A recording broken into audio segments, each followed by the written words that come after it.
And thank you. Yeah, so my name is Jack Flesher, and just to tell you a little bit about me to begin with, I am a fifth year PhD candidate in ethnomusicology at the University of Washington.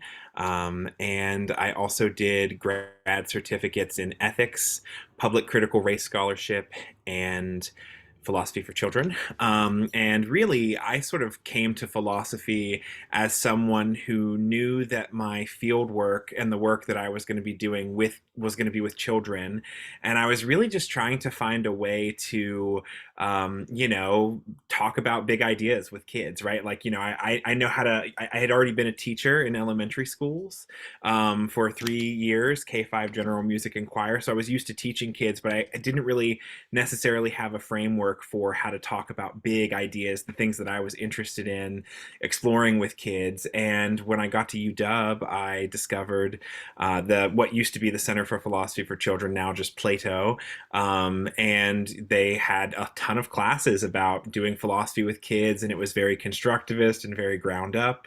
And I ended up doing the certificate and just getting really involved and teaching some of the Zoom classes during the pandemic and teaching with Jana at Magnolia. And now I am the philosopher in residence at Thurgood Marshall Elementary. And so I do philosophy on Thursdays and Fridays there with second through fifth grade currently. I hope to maybe get some of the younger grades next year, but we'll see how that goes. And yeah, so today I kind of just wanted to talk about some of my ideas that I've been working with for how to sort of bring what I do and philosophy together because it's sort of my interest area. And so I guess I'll sort of cover three big sort of topics or ideas that I've been working on. To full disclosure, it's part of my dissertation work, but I'm happy to share it for how I'm framing thinking about music and philosophy with children that I think have been fruitful and helpful so far. But I would love to hear more ideas if people have been doing stuff or if there are questions. I'd be happy to answer those. But for me, I suppose like the three ways that I think about it so far are one, using music as a catalyst for otherwise, more straight ahead philosophical conversations with children. So, for example, one of the lessons that I developed that is on the Plato site is it uses the piece "I Wish I Knew How It Would Feel to Be Free" by Nina Simone. And that's a piece that we can listen to and use to start a conversation about, well, what is freedom? How do you know if you're free? What would it feel like to be free?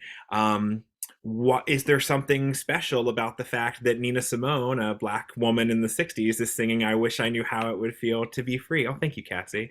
I wish I knew how it would feel to be free. And what can that tell us about, the intersections of race and gender and class with freedom? The school that I teach at is in a historically black neighborhood, and in general just has a lot of diversity, and they're constantly talking about these sorts of topics anyway. And so, that was one example that I use to sort of, we can talk about freedom, we can talk about these other ideas in moral philosophy or justice, and use music as the catalyst to do that. It doesn't just have to be stories or videos. We can use music, and maybe there's something about the performance itself, right? Music has a different quality than, say, a piece of visual art, and what does that bring to the table when we're trying to understand, say, freedom? Another framework that I have used is thinking about, philosophizing about music itself. And so, in that regard, questions like, well, what is music? Is music universal?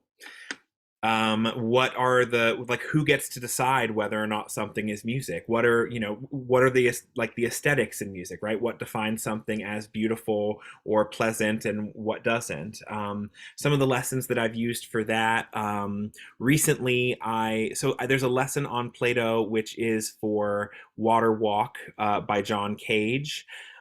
which is basically a piece where he walks around and interacts with various forms of water and makes lots of noises.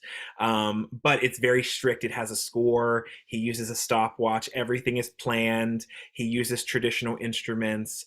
And the kids kind of enjoy it because it kind of has this air of like a mad scientist vibe. But it's really great for starting a discussion around, yeah, well, is this music? And why is the audience laughing? And why, like, what makes it music, or who decides? Is it the performer? Is it the composer? Is it the audience? They've also recently been into there's a piece called Organ Squared, or As Slow as Possible, that he wrote, which there's a current performance of it happening that's going to take 640 years to finish. And so for like, there will just be years of time where it's a single cluster of chords playing on this electric organ in Haberstadt, for years until they change out the notes. And, questions like that, like, is it music because somebody decided it was music? If you walked into this space, would you feel like it was music? How would you engage with it? So things like that have been interesting. And then the last sort of way that I've been thinking about it, which I haven't gotten to do as much of yet, but I'm hopeful to do more of that next year because I plan to start an after school group, is thinking about how music itself can be a philosophical experience, the performance or creation of music. And so things like that, right, are like, let's create a beat together, or let's create like a melody together.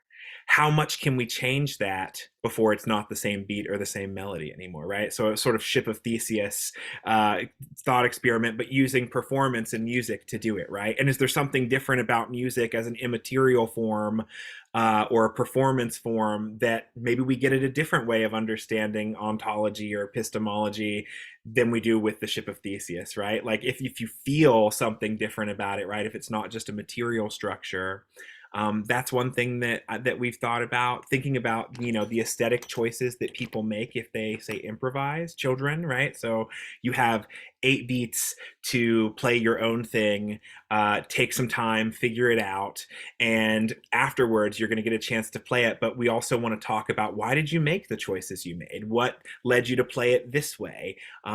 Did you think that it was more beautiful? Did you want it to sound beautiful? How do you want it to make other people feel? And do you think that music is capable of transmitting those sorts of knowledges to people? So those are just some of the three, those are the three big frameworks that I've been working with, sort of thinking about how I can bring music to philosophy and philosophy to music with children, and also find some middle ground where maybe music as a performance is itself a philosophical experience, or something about doing philosophy in music can bring us to new understandings of, say, affective qualities or performance qualities that maybe we don't get at when in other ways that we think about philosophy. So those are sort of the three big ideas that I've been exploring with my students this year, and that I plan to explore more next year, especially when I have an after school group at the school that we can do more performance. Right now I push into classrooms and I haven't done as much performance based stuff, but I'm hopeful for next year. So yeah, that's kind of the things that I've been thinking about and working on. If y'all have any questions, I'd be happy to answer those, or happy to, talk through ideas or share other lessons or ideas. So, yeah.